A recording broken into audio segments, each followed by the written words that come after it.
Assalamualaikum warahmatullahi wabarakatuh.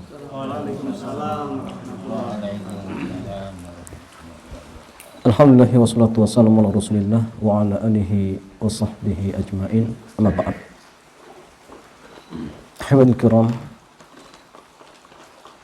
ikhwah yang dirahmati oleh Allah Jalla wa Ala, alhamdulillah kesempatan malam yang mulia ini kita dikumpulkan oleh Allah Jalla wa Ala dalam sebuah majlis yang sangat mulia, itu majlis talabul ilm. Kita berharap dan berdoa kepada Allah Jalla wa Ala, mudah-mudahan kumpulnya kita di sini kelak bisa menjadi sebab yang akan memudahkan kita masuk ke dalam surganya. Jamaah sekalian, di antara sunnah ketika kita singgah di sebuah tempat yang baru, maka Nabi mencontohkan kepada kita untuk membaca doa, a'udzu bikalimatillahi tammati min syarri ma khalaq. Di antara faedahnya, kata Nabi, Allah Jalla wa Ala akan menjaga kita hatta yarhala, sampai kita beranjak dari tempat tersebut. Ya, sehingga kita hendaknya berdoa ya ketika singgah di tempat yang baru, termasuk tempat ini. Ikhwan sekalian, berbicara tentang musibah, kan tema kita terkait dengan hikmah di balik musibah. Maka sesuatu yang terjadi di muka bumi ini dan yang menimpa diri kita sekalian, maka semua itu sudah dicatat oleh Allah Jalla wa Ala. Fulan bin Fulan kapan dia meninggal, berapa jumlah rizki yang akan ia dapatkan, maka semua sudah dicatat oleh Allah Jalla wa Ala, termasuk penyakit. Mau seseorang dia berusaha semaksimal mungkin agar dirinya tidak terkena penyakit, tetapi kalau Allah sudah takdirkan dia akan terkena penyakit, pasti dia akan kena, jamaah. Tetapi bukan berarti kemudian kita tidak mau usaha, ya tetap kita berusaha. Tetapi tatkala misalkan kita sudah berusaha semaksimal mungkin, kok ternyata tetap kita tertimpa penyakit, maka jamaah kita harus yakin bahwa hal ini memang sudah Allah takdirkan. Apa dalilnya? Kita lihat dalam sebuah hadis yang diriwayatkan oleh Ubadah bin Samit. Beliau mengatakan, sami'tu Rasulullah sallallahu alaihi wasallam yaqul, aku pernah mendengar Rasulullah sallallahu alaihi wasallam beliau bersabda, inna awwala ma khalaqallahu al-qalam. Rasulullah sallallahu alaihi wasallam beliau bersabda, makhluk yang pertama kali Allah ciptakan adalah al-qalam, pena. Faqala lahu, maka Allah Jalla wa Ala berfirman kepadanya, uktub, tulislah. Qala, maka ia pun mengatakan, Rabbi wa madza aktub, wahai Rabbku, apa yang akan aku tulis? Qala, maka Allah berfirman, uktub maqadira kulli syai, tulislah takdir segala sesuatu, hatta taquma sa'atu, sampai tegak hari kiamat. Sehingga sekali lagi ya, sesuatu yang terjadi di muka bumi ini dan sesuatu yang menimpa diri kita sekalian, semua sudah dicatat oleh Allah Jalla wa Ala, termasuk musibah, termasuk jodoh ya, yang belum ya, punya jodoh atau yang nanti akan dapat jodoh yang kedua. Ini sudah dicatat Allah Jalla wa Ala, sudah dicatat. Ya. Jadi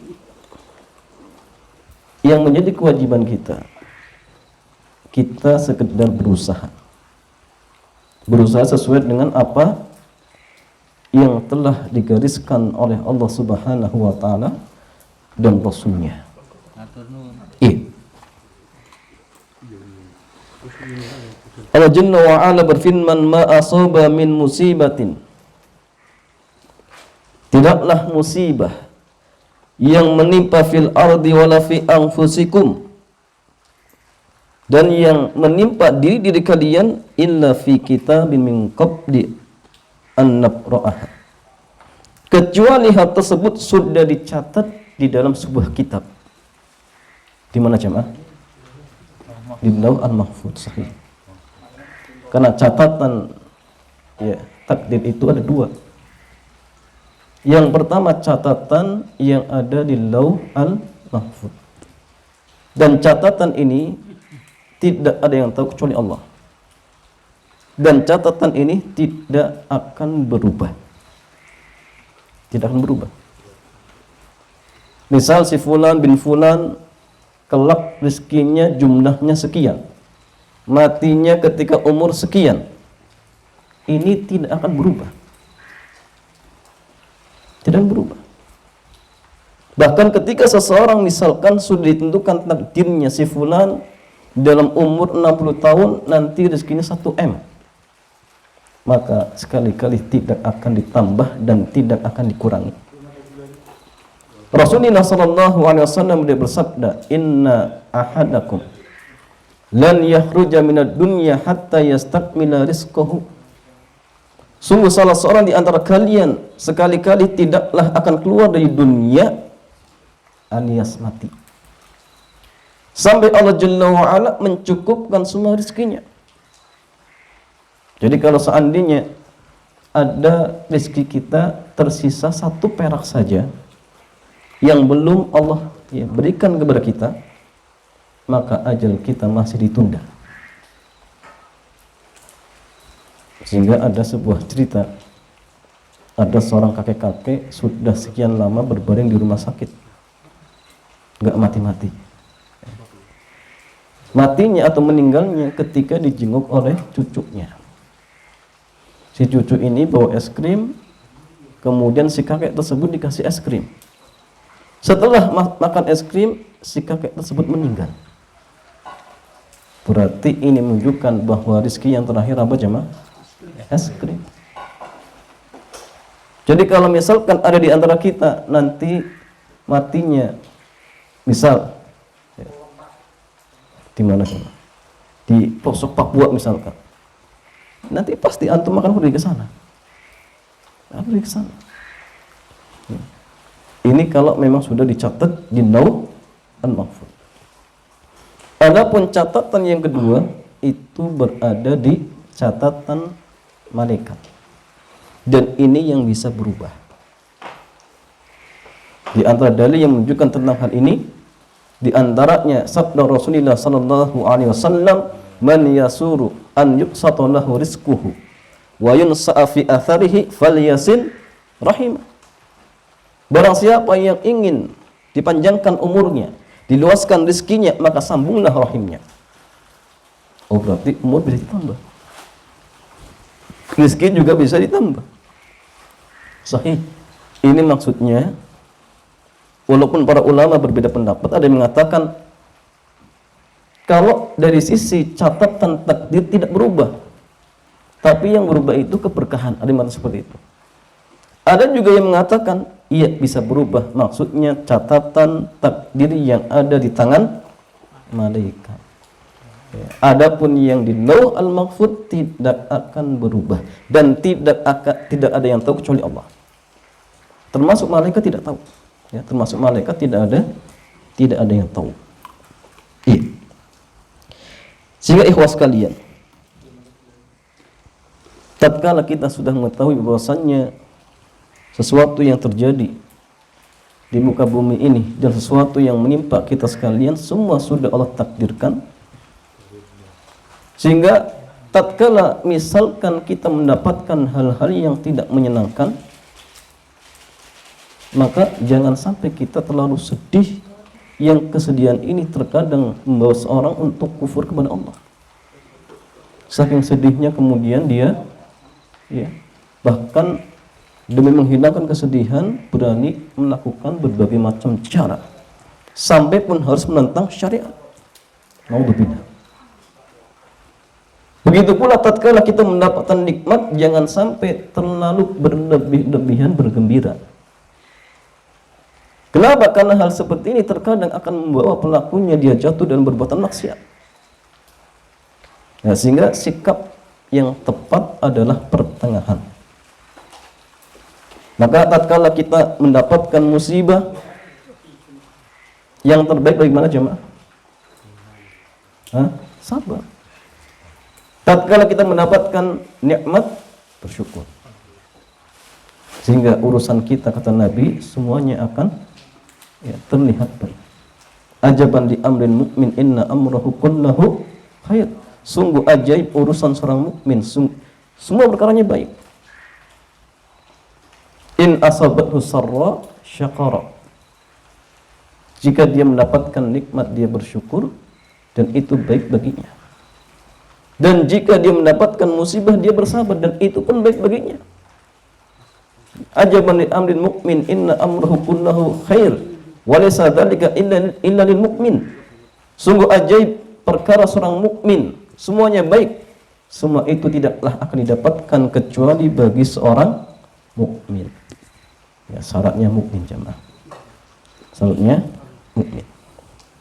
Sekarang jemaah dirahmati oleh Allah Jalla wa Ala. Tatkala kita melihat musibah yang menimpa di muka bumi ini dan yang menimpa di berbagai macam penjuru dunia, termasuk kebanyakan dari negara-negara yang mayoritas penduduknya muslim, maka jamaah sekalian, kira-kira apa sebab utamanya? Kenapa Allah Jalla wa'ala menimpakan musibah kepada mereka? Ini penting. Karena tatkala kita mengetahui sebab utamanya, maka dengan seperti itu Allah akan menghindarkan musibah tersebut dari diri kita sekalian. Jamaah sekalian, sebab terjadinya musibah banyak macamnya, tapi ada sebab utamanya. Apa jemaah? Apa? Sebab utama Allah menimpakan musibah pada suatu kaum, termasuk kepada diri kita sekarang. Punya harta tapi nggak berkah, kemudian sudah berusaha semaksimal mungkin menjaga kesehatan tetapi tetap jatuh sakit. Maka ingat, sebab utama Allah Jalla wa'ala menimpakan musibah pada suatu kaum adalah karena kemaksiatan kaum tersebut kepada Allah Subhanahu wa ta'ala. Itu sebab utamanya. Ada sebab-sebab yang lain, tetapi ada yang paling utamanya adalah maksiat. Sekarang kita lihat apa dalilnya.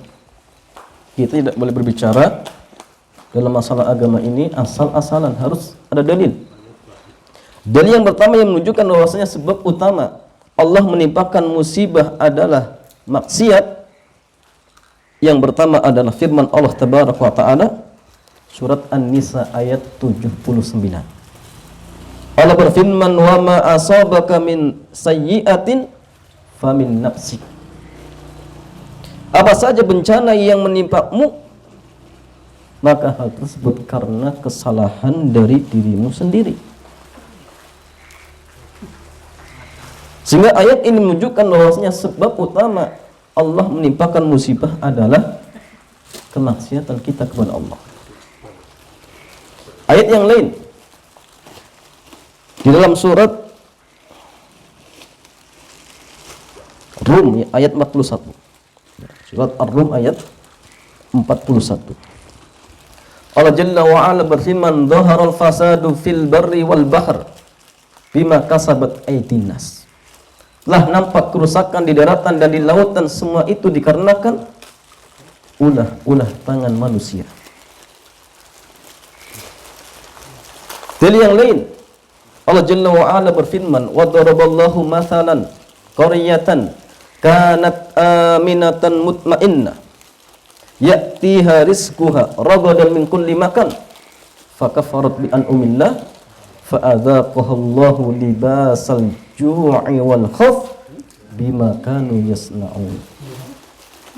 Dan Allah Jalla wa Ala telah membuat sebuah perumpamaan, sebuah negeri yang dulunya aman dan tentram. Rizkinya datang melimpah ruah dari berbagai macam tempat. Dari atas turun keberkahan, dari bumi keluar keberkahan. Ini pada awalnya. Fakafaru bi an'umillah. Tetapi ternyata penduduk negeri tersebut mengkufuri nikmat-nikmat Allah Jalla wa Ala. Apa yang terjadi? Fa'adzaqaha Allahu libasal ju'i wal khauf bima kanu yasna'un. Maka Allah timpakan azab kepada mereka berupa ketakutan dan kelaparan. Hari-harinya dihantui rasa takut. Oh, nanti besok mau makan apa?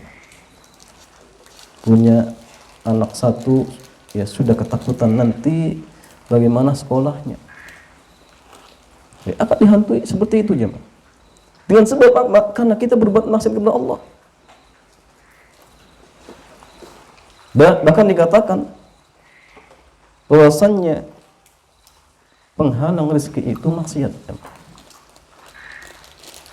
Wa inna abda la yuhram min rizqi li dzambin yusibuhu.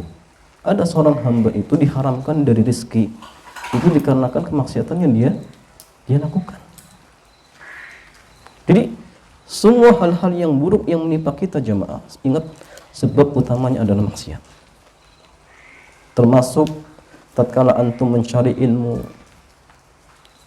menghafal Quran, kok tidak masuk-masuk? Maka ingat sebab utamanya adalah maksiat kepada Allah Jalla wa Ala.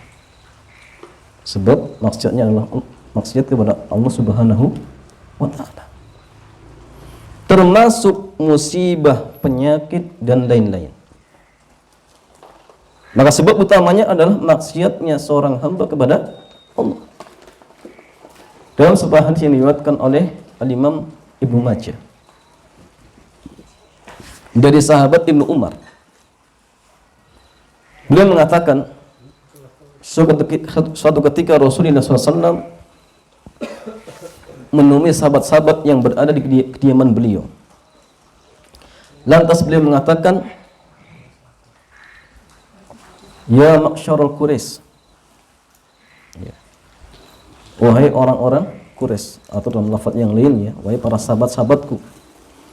Ya, kama qala, aku berlindung kepada Allah Jalla wa Ala dari 5 hal yang aku berharap kalian tidak akan menjumpainya. Maka di antara salah satu yang Nabi katakan kepada mereka, beliau bersabda, lam tadharil fahishatu fi qaumin qat hatta yu'linu biha illa fasha fihimut ta'un wal auja. Tidaklah nampak perbuatan fahisyah.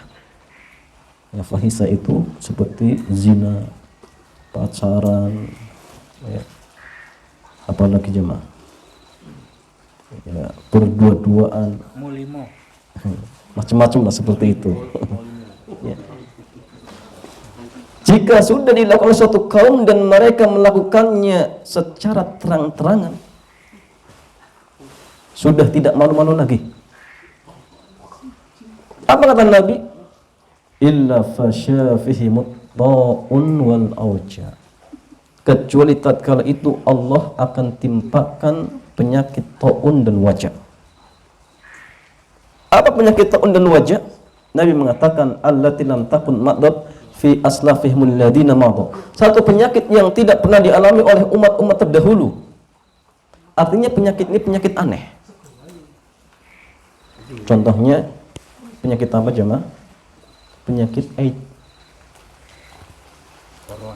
corona. Ini penyakit-penyakit yang aneh. Dan ini sebab utamanya kemaksiatan. Di antaranya perzinahan. Apalagi di zaman ya sekarang ini. Anak SD pun sudah berani pacaran. SMP apalagi. Yang SMA, naudzubillah. Sudah apa masalahnya? Naudzubillah jemaah. Bahkan kadang-kadang orang tuanya sendiri bangga ketika anak perempuannya sudah dapat pacar. Kalau belum dia malah sedih. Oh, anak saya nggak laku. Naudzubillah jemaah. Ini yang terjadi.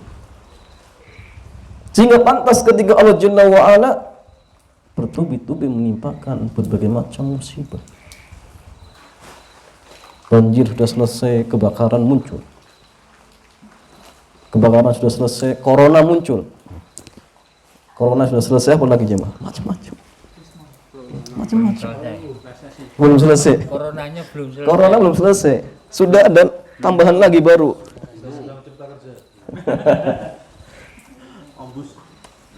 Sehingga solusinya jemaah agar musibah ini diangkat bagaimana? Solusinya kita bertobat kepada Allah.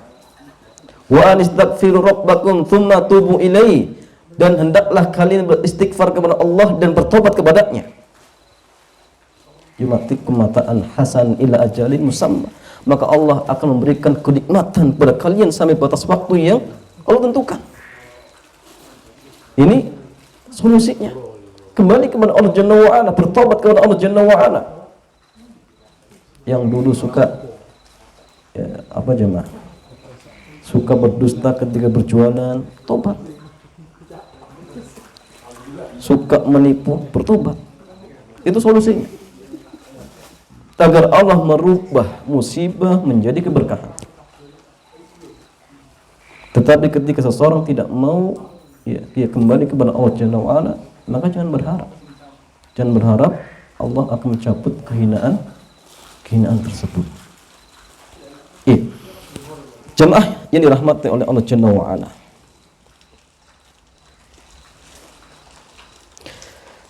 Ketika Allah Jalla wa Ala menimpakan musibah kepada kita, maka di antara keyakinan Ahlus Sunnah wal Jamaah, kita yakin bahwa hal tersebut ada hikmahnya. Ada hikmahnya. Termasuk wabah corona ini jamaah, ada hikmahnya. Yang mungkin dulu sebelum ada corona hari-harinya tidak pernah di rumah misalkan. Sekarang kebanyakan di rumah. Kalau kita bisa istilahnya mengambil pelajaran, sebenarnya ini jamaah mungkin peringatan bagi kita. Mungkin yang dulunya tidak pernah menghatamkan Quran sama sekali, ini kesempatan. Banyak diam di rumah, maka minimalnya hatamkan Quran. Kalau seandainya seumur hidup belum hatam Quran, hatamkan sekarang. Hatamkan sekarang. Apa yang dulunya mungkin tidak punya waktu untuk mendidik anak-anaknya, ajari Iqra, alif, ba, ta, sa. Bayangkan ya. Sekarang kita punya waktu yang banyak, maka ajari anak istri kita. Apalagi sebagai seorang suami, karena ingat suami itu pemimpin. Kullukum ra'in wa kullukum mas'ulun an ra'iyatih. Setiap kalian itu pemimpin dan akan ditanyai oleh Allah tentang apa yang dipimpinnya. Jadi jangan sampai kita menjadi seorang suami cuma lantaran apa jemaah? Menikahi ibunya. Cuma lantaran cari nafkah saja, jangan.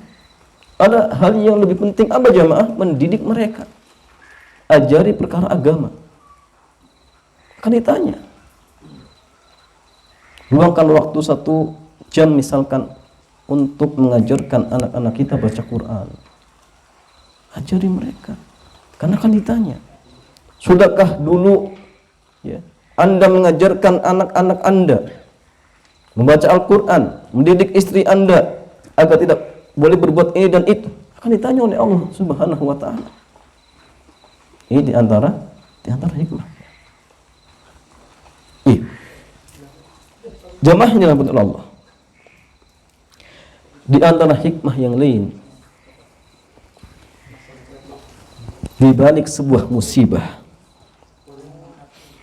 Yang pertama sebagai peringatan, ya, sebagai peringatan dari Allah Jalla wa Ala. Allah Jalla wa Ala berfirman dalam surat Al-Isra ayat 59, "Wa ma nursilu bil ayati illa tahwifa." Dan tidaklah kami memberi tanda-tanda itu melainkan untuk menakut-nakuti.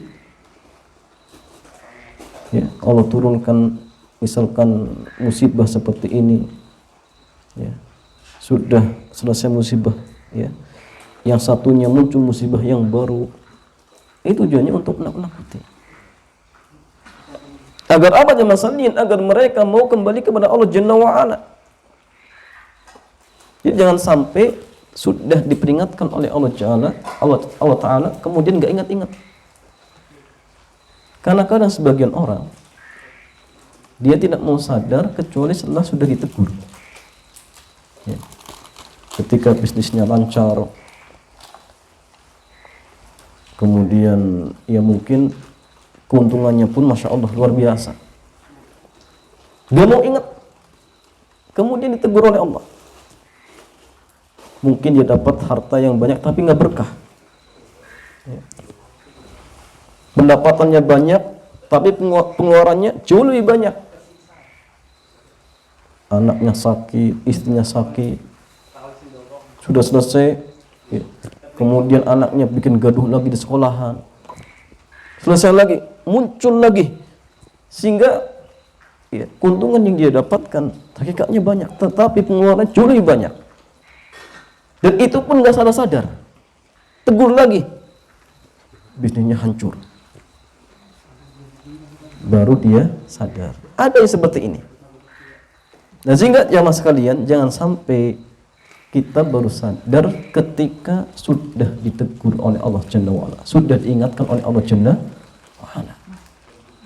Sehingga tatkala kita terjerumus dalam perbuatan maksiat, maka hendaknya segera bertobat kepada Allah Jalla wa'ala. Karena manusia ingat tempatnya salah dan dosa. Sehingga sebaik-baik orang yang berbuat salah adalah orang yang segera bertobat kepada Allah Jalla wa'ala. Kullu bani Adam khata' wa khairul khata'in at-tawwabun. Setiap anak Adam pasti berbuat salah, tetapi sebaik-baik orang yang berbuat salah adalah orang yang segera bertobat kepada Allah Jalla wa'ala. Karena kita bukan nabi, tidak maksum, sehingga pasti akan terjatuh dalam perbuatan dosa. Tetapi sebaik-baik orang yang terjatuh dalam perbuatan dosa adalah orang yang segera kembali kepada Allah Subhanahu wa Ta'ala. Jadi hikmah yang pertama atau yang kedua, ya, untuk menakut-nakuti hamba-hambanya. Yang kedua, di antara hikmah ketika Allah Jalla wa'ala menurunkan musibah kepada kita, ya, adalah sebagai hukuman. Sebagai hukuman. Dhaharal fasadu fil barri wal bahr bima kasabat aydin nas. Telah nampak kerusakan di daratan dan di lautan, semua itu dikarenakan ulah-ulah tangan manusia. Ya. Jadi jamaah yang dirahmati oleh Allah Jalla wa'ala, ketika Allah Jalla wa'ala menimpakan musibah kepada kita, maka di antara hikmahnya, hal ini bisa menjadi hukuman buat kita. Ya, hukuman buat kita. Iya. Karena ketika Allah menimpakan musibah, maka musibah itu fungsinya ada dua, jemaah. Pertama, musibah tersebut terkadang sebagai apa? Ujian. Yang kedua, sebagai apa, jemaah? Adab. Sebagai adab. Bagaimana cara membedakannya? Ujian ini, musibah ini ujian, atau musibah ini azab? Bagaimana caranya? Caranya dilihat dari orang yang tertimpa musibah tersebut.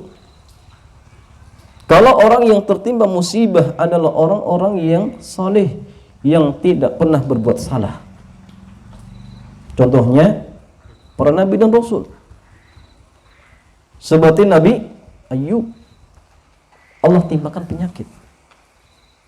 Apakah hal ini karena Nabi Ayub sering berbuat salah? Jawabannya tidak.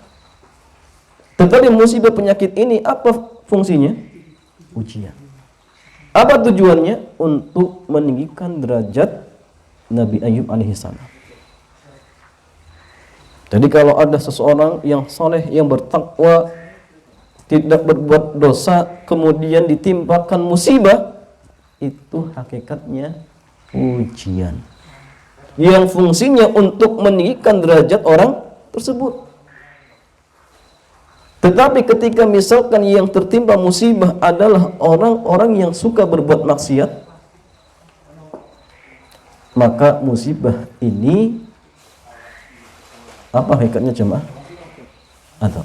Sahih, azab. Apakah ketika seseorang tertimpa azab pasti buruk? Buruk tidak ya? Ada orang diazab oleh Allah. Apakah ini pasti buruk? Hah? Buruk tidak? Belum tentu jemaah. Ketika seseorang tertimpa musibah itu belum tentu buruk. Kenapa? Karena ada hadis Nabi tadi, ajaban li amril mukmin inna amrahu kullahu khair. Sungguh ajaib urusan seorang mukmin semuanya baik. Walaysa dzalika illa lil mukmin. Semua itu tidak didapatkan kecuali bagi orang mukmin. Jika dia tertimpa musibah, maka dia bersabar, maka itu baik baginya. Orang mukmin itu kadang-kadang diadab atau tidak jamaah? Orang mukmin itu kadang-kadang diadab tidak? Nah, kadang diadab. Sehingga dilihat, kalau seseorang diadab oleh Allah Jalla wa'ala, kemudian dia bersabar, maka ini fungsinya untuk menghapuskan dosanya. Tetapi ketika seseorang diadab oleh Allah kemudian dia tidak bersabar, maka adab berubah menjadi adab yang lainnya. Sehingga belum tentu buruk, tergantung orangnya jemaah. Tergantung orangnya. Kalau dia bersabar, maka akan menjadi kebaikan, yaitu akan menghapuskan kesalahan-kesalahannya. Sekarang jemaah, ketika antum tertimpa musibah, penyakit, maka kira-kira ini azab atau ujian? Hah? Antum kena penyakit, oh ini ujian atau azab jemaah? Sekarang ada nggak di antara kita yang maksum? Nggak ada. Pasti berbuat salah? Pasti sahih. Berarti kemungkinan besar ketika antum terkena penyakit, ini azab atau ujian? Azab jamaah. Sahih. Azab dari Allah. Kemungkinan besar azab dari Allah. Bahkan sampai pun ketika duri itu diinjak, itu azab atau ujian jamaah? Azab. Apa fungsinya? Untuk menghapuskan dosa-dosa kita. Karena kita banyak berbuat dosa. Dosa itu banyak. Bisa dosa kecil, dosa besar. Menggunjing tetangga, hasad dengan tetangga, atau meremehkan orang lain. Nah, ini sudah perbuatan dosa. Dan kita tidak terlepas dari perbuatan-perbuatan seperti ini. Sehingga kemungkinan besar ketika Allah Jalla wa'ala menimpakan musibah kepada kita itu ada. Sehingga solusinya jamaah, kita harus bersabar agar hal tersebut berubah menjadi kebaikan, agar hal tersebut bisa menghapuskan dosa-dosa yang telah kita lakukan. Kita lihat dalam sebuah hadis, Rasulullah sallallahu alaihi wasallam beliau bersabda, "Ma yusibul muslim min nasabin wala wasabin wala hammin wala huznin wala adha wala ghammin hatta syaukati yushaquha illa kafarallahu biha min khatayahu." Apa-apa yang menimpa seorang muslim, baik berupa kesusahan, kesulitan, gundah gulana, kesedihan, ya. Kemudian hal yang menyakitkan, wala ghamin, sama ya, hal yang menyedihkan, hatta syaukati yushaquha, sampai pun duri ya, yang ya, menusuk salah seorang di antara kalian, illa kafarallahu biha min khotoyahu, ya, kecuali dengannya Allah akan menghapuskan kesalahannya. Jadi ketika antum misal suatu ketika ya nggak suka dengan ya tetangga antum, kebetulan tetangga baru punya mobil baru misalkan, nah kemudian keluar rumah ternyata nginjak duri, itu teguran dari Allah, dan sampai sudah ditegur kemudian nggak sadar, baru setelah ditabrak mobil baru sadar. Jangan, ketika ditegur kita menginjak duri, oh berarti mungkin tadi saya berbuat dosa, atau mungkin ditegur dengan hal yang ringan yang lainnya. Karena itu jemaah ya, adab yang fungsinya untuk menghapuskan kesalahan kita, dengan catatan kalau kita bersabar. Kemudian masalian, di antara hikmah yang lain, ketika Allah Jalla wa Ala menimpakan musibah kepada seseorang, yaitu sebagai pahala yang kelak akan didapatkan ketika di yaumul qiyamah. Rasulullah sallallahu alaihi wasallam beliau bersabda, bainama rajulun yamshi fi tariq, bainama rajulun yamshi fi tariqin id wajada gusna syauqin fa akharahu fa syakarallahu lahu fa ghafara lahu. Tatkala seorang laki-laki berjalan, tiba-tiba ia mendapati ranting berduri yang berada di tengah jalan, lalu ia menyingkirkannya, maka Allah akan memberikan pahala dan akan mengampuninya. Nah, sehingga jemaah ini rahmati oleh Allah Jalla wa Ala,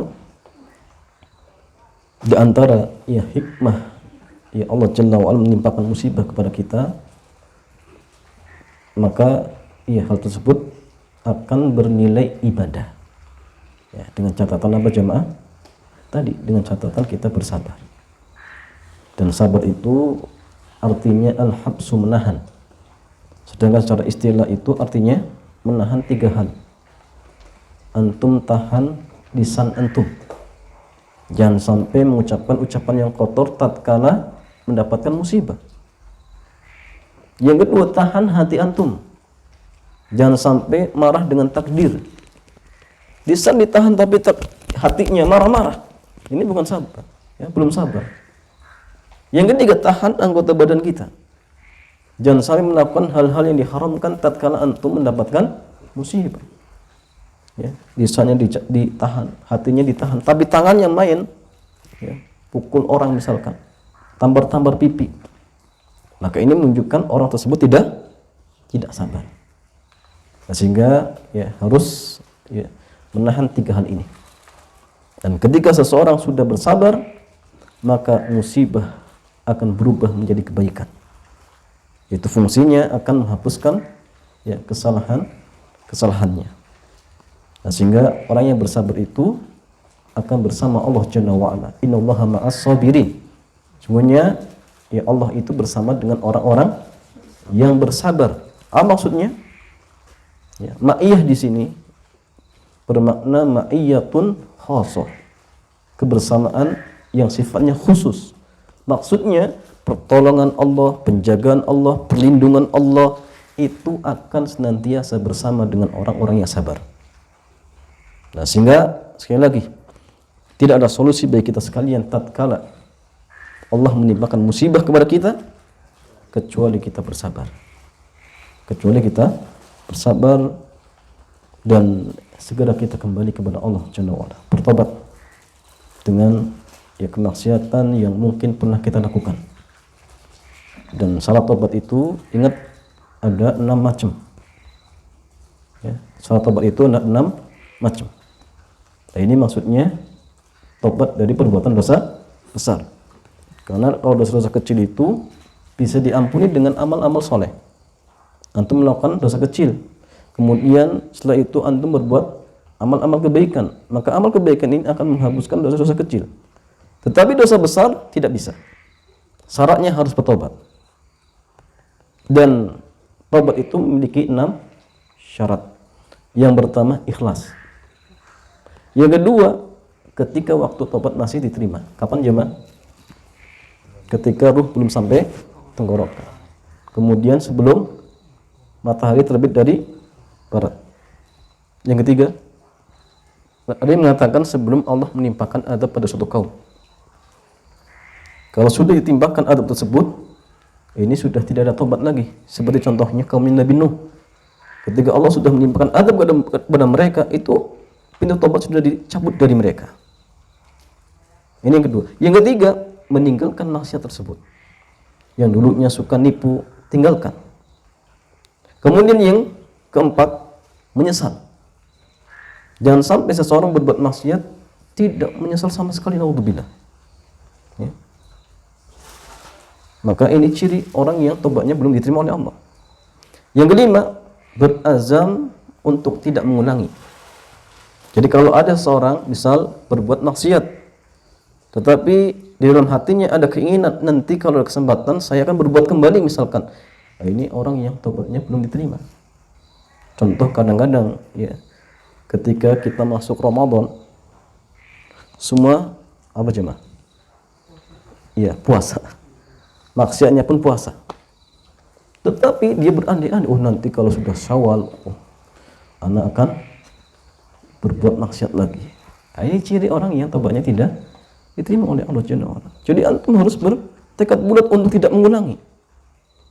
Dan yang terakhir, ketika maksiatnya terkait dengan anak Adam, maka wajib minta dihalalkan. Ketika antum pernah ya, menjelek-jelekan orang lain, maka cara tobatnya antum minta maaf. Ya, antum minta maaf. Apakah harus ya, artinya minta maaf secara langsung? Dilihat ya, dilihat. Kalau misalkan ya ghibah tersebut sudah sampai kepada orangnya, maka ya antum harus minta maaf.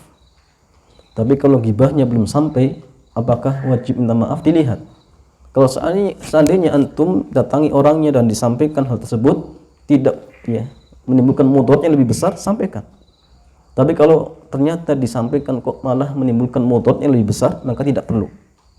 Dengan catatan ghibahnya belum sampai kepada orang yang digibah. Nah, adapun kalau sudah sampai ya antum harus minta maaf. Ya. Kemudian kalau misalkan maksiatnya terkait mengambil hak orang lain, caranya harus dikembalikan. Caranya harus dikembalikan. Kenapa? Karena kalau seandainya tidak dikembalikan, maka hal ini bisa menjadi penghalang seseorang untuk masuk surga. Bayangkan orang yang mati syahid, balasannya surga. Tetapi gara-gara ada hutang yang belum dibayarkan, maka hal ini bisa menjadi penghalang. Walaupun 1000 perak, antum pernah makan bakwan, nggak bayar ketika dulu sekolah misalkan. Nanti jamaah, ini bisa menjadi penghalang antum masuk surga. Yang harusnya fulan bin fulan silahkan masuk surga. Oh ternyata si fulan dulu makan bakwan belum bayar. Dihalangi jamaah. Dihalangi. Apalagi kalau ya nilainya bukan 1 bakwan. Sudah ratusan ribu, apalagi jutaan, naudzubillah. Ini jamaah akan berat. Ya. Sehingga ya harus segera dikembalikan.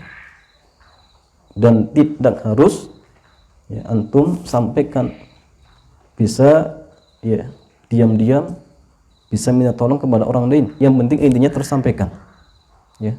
Atau antum tanya rekeningnya kemudian ya kirim langsung misalkan, boleh, tidak masalah ya, yang penting tersampaikan ya, dengan harapan jamaah dengan kita ya bertobat dengan tobat yang nasuha, maka Allah Jalla wa'ala akan memberikan ya kebaikan-kebaikan kepada kita, baik kebaikan di dunia maupun kebaikan di akhirat, dan Allah akan merubah adab menjadi keberkahan bagi kita sekalian.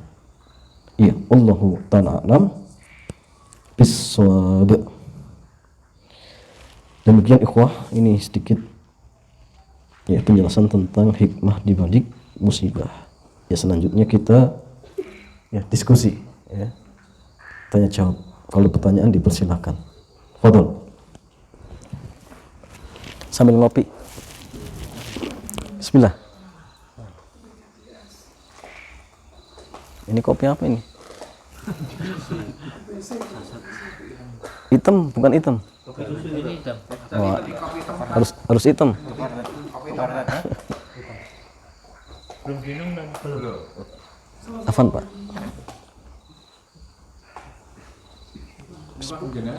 Ini aku benar. Oh. Aku benar. Double. Ada pertanyaan ikhwah? Ya, betul.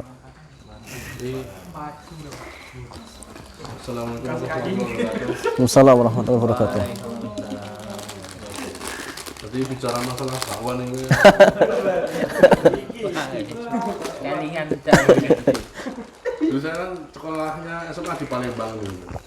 Masya Allah, Masya Allah. Itu ketika sering ada jam tambahan gitu kan, jadi kan mesti ada makan.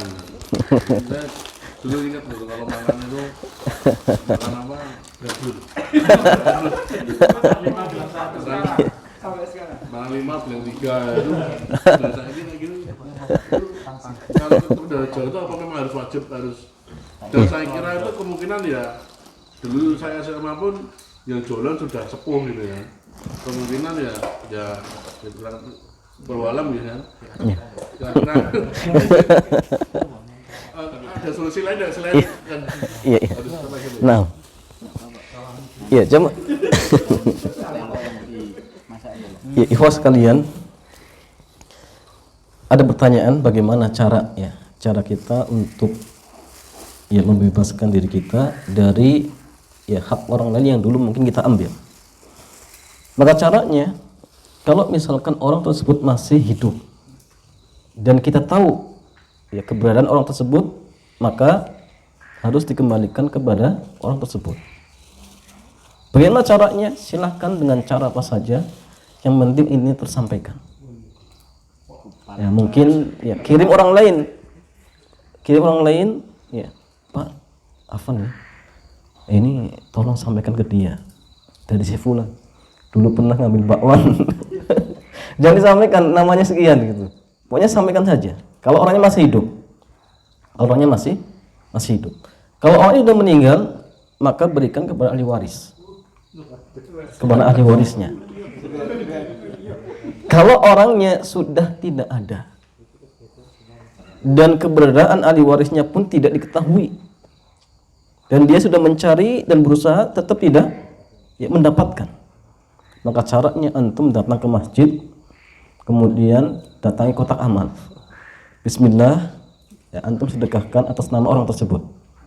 Jangan atas nama antum, tapi atas nama orang tersebut. Ya Allah, ini dulu anak pernah ngambil bakwan, ini saya kembalikan, ini sedekahnya dia.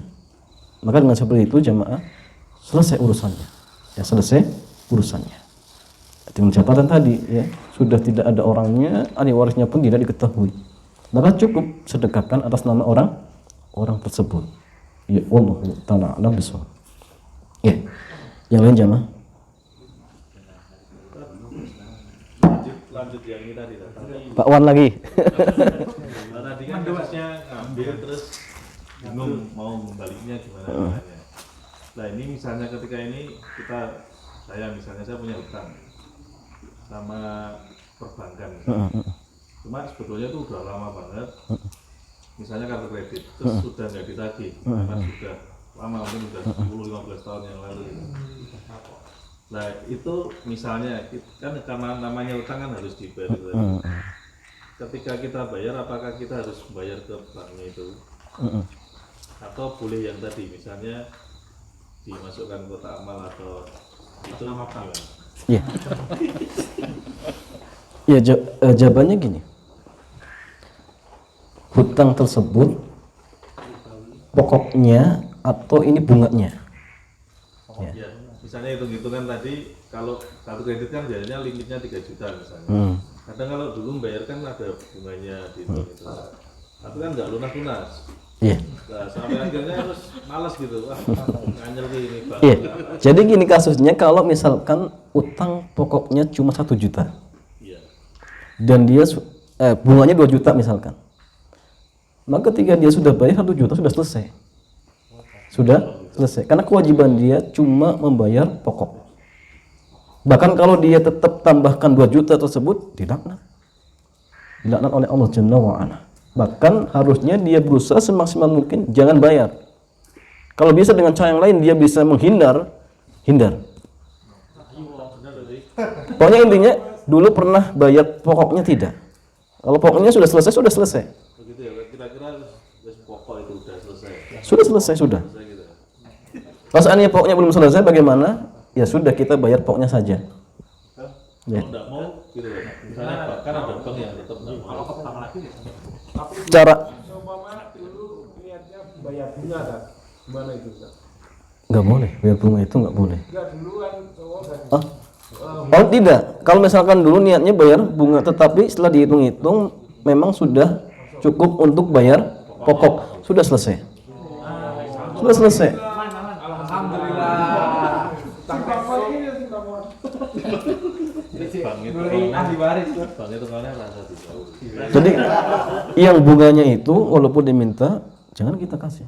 Jangan kita kasih. Ya, kalau kita Terpaksanya harus melunasi dengan bunga dan denda, gimana kan? ya, jadi gini. Ini mudorot.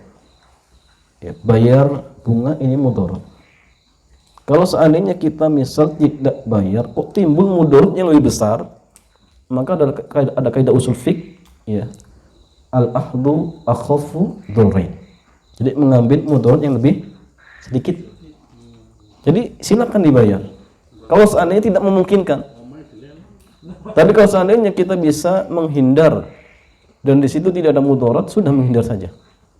Tapi kalau tidak memungkinkan, misal ya, tiap hari didatangi, bahkan keluarganya diancam, ya sudah terpaksa ya kita bayar ya, dengan bunga-bunga yang mungkin mereka minta. Bukan kita ridho, tapi kita ya menghindari mudorot yang lebih besar. Tetapi tetap kita harus berusaha untuk tidak membayar bunganya seperti itu. Wallahu ta'ala a'lam bishawab. Iya, yang lain jawab. Ini diskusi. Barangkali antum ada sesuatu. Temanya bebas, temanya ngopi.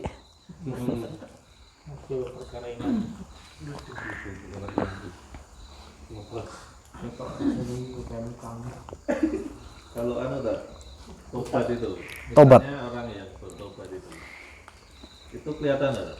Orang yang tobatnya itu diterima itu secara kelihatan nggak, itu kelihatan? Iya. Apakah orang yang bertobat itu akan nampak ciri-cirinya? Ya, jawabannya akan terlihat. Dilihat yang pertama, bagaimana ya amal dia setelah bertobat.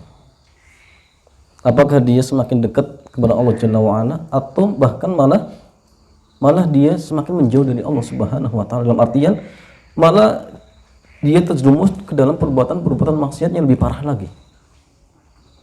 Sehingga kalau misalkan dia sudah seperti itu, kemudian dia bertobat kepada Allah, kemudian nampak dari zahirnya, Masya Allah, ibadahnya semakin mudah, ya. Kemudian sholat pun terasa nikmat. Nah, ini ciri-ciri orang yang tobatnya diterima oleh Allah. Karena ingat nih, kemaksiatan itu akan berpengaruh dengan keimanan. Termasuk ya, ilmu itu sulit untuk didapatkan bagi orang-orang yang dia bermaksiat kepada Allah.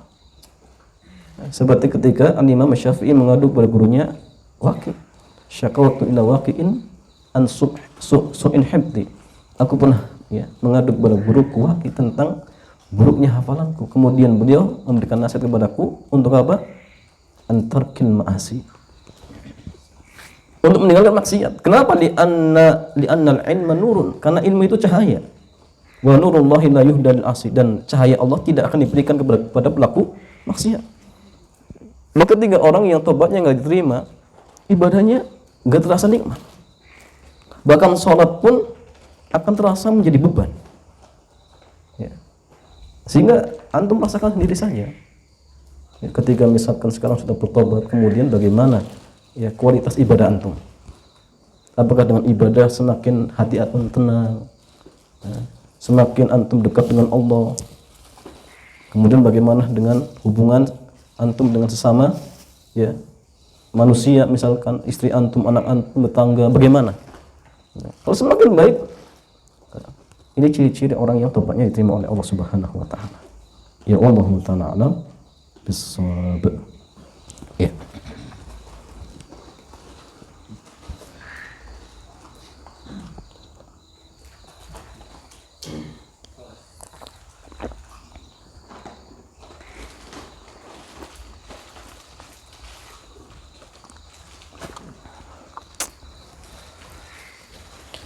Ada lagi wah?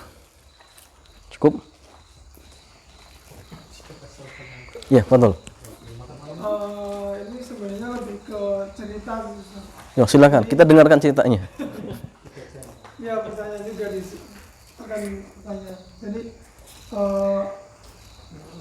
Anda kan dulu pernah terjerat kredit sepeda motor. Maaf. Sepeda motor itu Anda ambil, terus Anda oper kredit. Oper kredit ke orang. Setelah beberapa bulan, terus lancar, terus orang itu menghilang, nggak dibayar sama orang itu. Terus Anda yang kena tagihan sama pihak leasing bahasanya. Terus kena tagihan dari debt collector segala macam. Terus Anda dapat cerita dari teman-teman Anda, terus dari beberapa teman Anda yang jadi debt collector juga ada, teman Anda yang kerja di leasing juga ada, itu jangan dibayar. Kan situ jelasin dulu aja apa adanya, terus kasih alamatnya, cari barang-barang. Nah, Anda udah nyari tuh, barang leasingnya juga ikut nyari ke orang itu, ke alamatnya rumah itu, keluarganya ada, tapi orangnya nggak ada. Udah nggak berhasil, berkali-kali nggak berhasil, terus ada. Tapi orang developer kan punya target ya, harus dapat kan itu tagihan. Anda dan keluarga Anda coba menghindar awalnya. Terus teman Anda membantu, teman Anda juga mantan dan kolektor bilang begini ada caranya pakai apa, surat sakti lah apa segala macam. Terus Anda ikut tuh tanda tangan di surat itu, Anda keluar duit berapa, terus nanti kalau ada yang sini tunjukin aja surat ini. Artinya tuh motor udah ketemu sama pihak leasing, udah ditarik kembali di jalan apa terserah apa gimana. Dan motor itu udah ketemu gitu. Itu benar sudah ketemu benar? Ya enggak, di surat tuntutan itu. Terus kemudian dia cerita juga, dan gak cuma dia, kalau yang kedua ini teman-teman di kantor yang pernah kerja di perbankan cerita sebenarnya ya, kredit seperti itu tuh sebenarnya udah ditutup katanya sama LPS ya, lembaga penjamin. Ya apalah. Nah itu setiap kali utang, entah itu kartu kredit, entah itu kredit motor, kredit rumah segala macam, itu udah ada penjaminnya gitu. Perbankan itu udah kalau dibawa kabur kemudian ada LPS itu yang gantikan. Ya. Sama pihak LPS, lembaga penjamin. Sebenarnya udah dengan begitu ada masalah itu udah langsung dilunasi, nanti tanggung jawab leasing sama mereka, dan itu udah lunas kok masa. Itu berarti untuk asuransi. Iya, jadinya asuransi. Udah dilunasin lah. Nah, semacam asuransi mungkin. Itu yang kedua. Jadi alasan kedua itu jadi tambah kuat ya udah. Karena sudah dilunasi oleh LPS tadi. Iya. Itu yang teman Ana yang cerita bergelut di bidang itu. Terus yang kemudian yang teman Ana yang sebagai mantan developer itu bilang pakai surat sakti. Antum keluar duit segini, nanti surat ini timbul. Surat ini mau kan di leasing yang antum itu semua orang yang pernah kerja di leasing tahu surat itu dan nggak bakalan nagih lagi. Dan benar kebukti Ustaz. Sampai sekarang udah hampir setahun. Nggak pernah nagih lagi tuh orang. Surat saktinya berapa bayarnya? Anda lupa ya? Ya hampir dua kali cicilan motor langsung. Sekedar mau minta ke aku. Iya. Habis itu surat itu udah jadi, tapi surat itu Anda kasih ke keluarga Anda yang di rumah kan Anda tinggalkan kerja. Jadi nanti kalau ada yang di sini Bunda, Umi tunjukin seperti ini. Udah nggak ada yang situ lagi. Nah, paham. Ya sekarang gimana Ustaz itu? Iya. Jawabannya gini. Pertama, ketika oper kredit itu atas izin leasing atau tidak? Atas izin atau inisiatif sendiri? Oh, enggak ada yang tahu, cuma ini sama yang pengoper kredit di Kalau bawah. resmi berarti nggak dipakai ke sini, nggak pakai Oh, ke gitu. Bukit Baru. Kalau resmi Nggak mungkin sebenarnya sama lagi, iya. nanti orang berarti. Kalau resmi udah selesai. Karena atas izin ya pihak yang pertama. Kalau misalkan di oper kredit atas inisiatif sendiri, berarti yang tanggung jawab ini yang pertama. Yang pertama karena dia tidak izin kepada yang memberi hutang. Ini hukum asalnya. Yang kedua, karena hakikatnya kalau motor yang di kredit kemudian taruhlah hilang, kemudian sudah dibayar oleh LPS, ya, maka hakikatnya hutangnya sudah selesai. Hutangnya sudah selesai. Kenapa? Karena ketika seseorang berhutang, kemudian ada pihak yang lain membayarkan hutangnya, itu tidak masalah. Jadi anggap sah. Ya. Cuma masalahnya dari pihak leasing tetap nagih. Ini timbul masalah padahal sudah dibayar. Iya, dari itu teman-teman bilang yang tahu seputar itu lah dia ya orang berpendidikan sih di perbankan sama urusan itu, terus ngasih tahu udah itu tuh udah lunas gitu. Ya punya situ punya beban kalau mau lunasin silakan, tapi itu udah lunas. Yeah. Kan 2 kali tunggakan atau 3 kali tunggakan. Mereka kan punya perjanjian polisi biasanya 2 sampai 3 kali tunggakan. Ada yang perjanjian 3 kali tunggakan, ada yang perjanjian 2 kali tunggakan. Nggak selesai langsung diselesaikan sama LPS. Ya mungkin semacam asuransi gitu. Udah selesai sebenarnya gitu. Tapi leasing kan punya dekorator, punya sebagai piutang kan ya. Pengen dapat uang lagi. Iya. Selama 3 tahun 35 kali kan. Iya. Terus lagi keuntungan di situ. Termasuk kartu kredit juga seperti itu kasusnya. Ya, jadi kalau misalkan sudah dibayarkan, selesai sudah selesai. Dan memang nggak ada yang lagi habis itu. Ya, ya kalau seperti itu, wallahu alam, ya sudah selesai kalau memang sudah dibayarkan. Seperti contohnya gini, ada seseorang dia kredit rumah, kemudian ternyata yang mau kredit meninggal. Ya, maka dari aturan perbankan itu sudah dilunaskan. Apakah ini sah? Sah, sudah selesai. Dilunaskan oleh asuransi tapi Ustaz. Iya, sah. Itu sah. Sah. Kenapa? Ya. Karena kalau seseorang dia berhutang kemudian ada pihak yang lain membayarkan hutangnya tanpa seizinnya, itu pun sudah sah dianggap. Yang jadi masalah Ustaz. Bagaimana kalau yang membayarkan dari orang yang penghasilannya haram? Makin nanti kembali kepada hukum hadiah dari orang yang penghasilannya haram. Boleh atau tidak? Terjadi silang pendapat. Berarti yang berdosa adalah asuransinya Ustaz. Kita kan berhutang itu selalu ada asuransi. Nah, Yang asuransi itu kan transaksi goro. ya jelas asuransi itu banyak pelanggarannya. Berarti asuransi itu berdosa, tapi kemudian si penghutang itu meninggal, hutangnya dilunasi oleh asuransi, berarti sudah sah. Sudah sah. Dilunasi hutang. Ya sahih, sudah sah. Adapun asuransi sendiri, ya jelas mereka ada pelanggarannya, ada riba di situ, ada gor macam-macam. Ya. Nah, maka di sini kembalinya kepada hadiah dari orang yang penghasilnya haram. Boleh tidak? Antum misalkan dikasih hadiah oleh orang yang kerjanya di bank, boleh tidak? Diterima? Hah?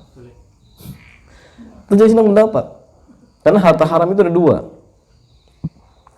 Ada harta haram secara zatnya, contohnya apa? Ya, babi, daging anjing. Maka harta haram yang secara zatnya ini nggak boleh dihadiahkan ke orang lain pun nggak boleh terima. Haram untuk pemiliknya dan haram untuk orang lain. Antum dikasih daging babi boleh terima? Nggak boleh.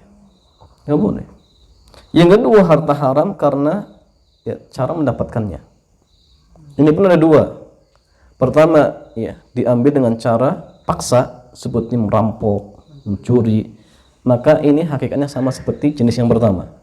Artinya haram untuk yang mendapatkan dan haram untuk yang dihadiahkan.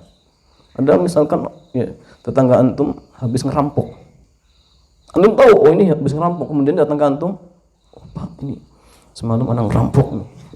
Dapat banyak nih, antum kasih motor misalkan. Nggak boleh antum terima, nggak boleh. Boleh antum terima, tetapi tujuannya untuk dikembalikan ke pemiliknya. Tapi kalau tidak, nggak boleh.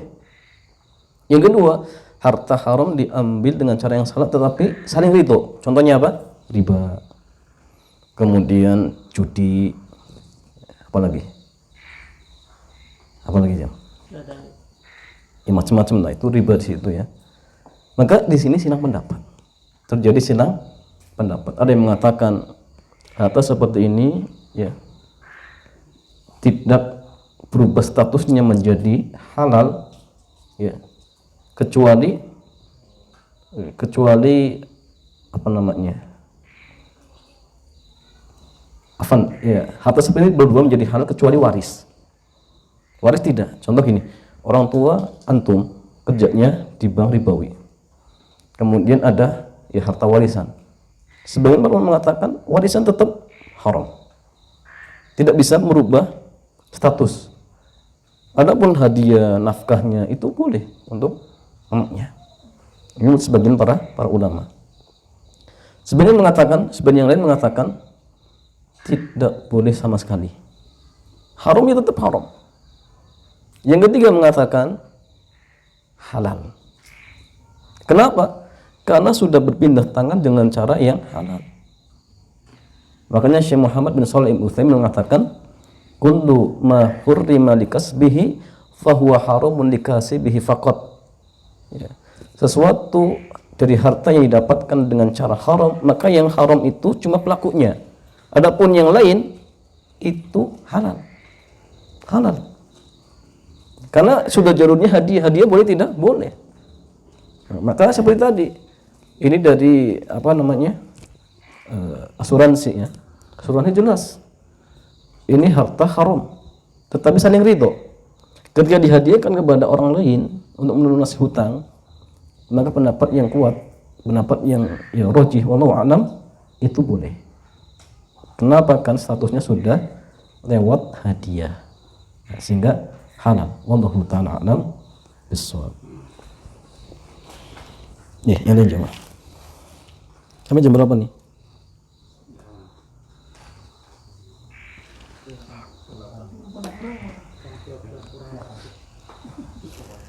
Jam 8 pas.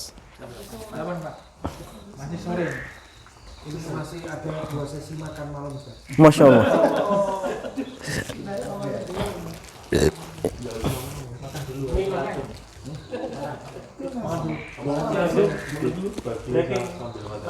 Breaking makan dulu. Cukup ya? Ya. Wallahu ta'ala alim bissawab. Ikhwas sekalian, mudah-mudahan ya kajian yang singkat ini bermanfaat. Kita cukupkan. Subhanakallahumma bihamdik asyhadu an la ilaha illa anta astaghfiruka wa atubu ilaik. Assalamualaikum warahmatullahi wabarakatuh.